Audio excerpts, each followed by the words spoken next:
Today's also an important day because a watch that has been my white whale since 2018.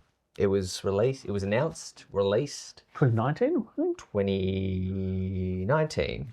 So for the last 7 years. For as long as OT the podcast has existed, this watch has existed. Pretty much. We'd never been in the same room together. Andy, I'm just going to present it to you now. You've taken off the Lange one, please. I'm naked. Wow. Odysseus. Okay, so released in 2019 in steel. This is the white gold version, but it was originally released in steel. And if you could wind your memory back to 2019, that was a very competitive time for integrated sports watches and steel in particular. Everything was booming, as it still is today. But it was unusual for Lange. This was their first steel watch. Yeah. It was really created to be that sort of everyday wearer. You know, maybe these watches are a bit too complicated or a bit too special to wear to your 9 to 5 or to, your gardening. It's not a tool watch. Let's not make the mistake there. There's an important distinction between a tool watch and a sports watch.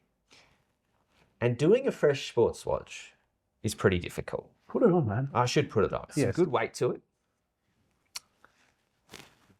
So one thing that is very cool now is they've kept this collection tight. So as we've alluded to, it's not the easiest watch in the world to see. Wow. But it is a watch that is much nicer on the wrist than I was expecting. It sits very nicely. It's a little bit bigger than, say, the Lange one that I had on because it's sort of, the legs extend out just a little bit. They're filled in and then they extend out a little bit into that rubber strap, which is comfortable. It is a very comfortable watch to wear. Andy, genuine question. Did you plan your wardrobe based around this watch? Because that is a lovely tonal fit. Works, doesn't it? Little grey dial kind of goes well with the greys and greens in my jacket.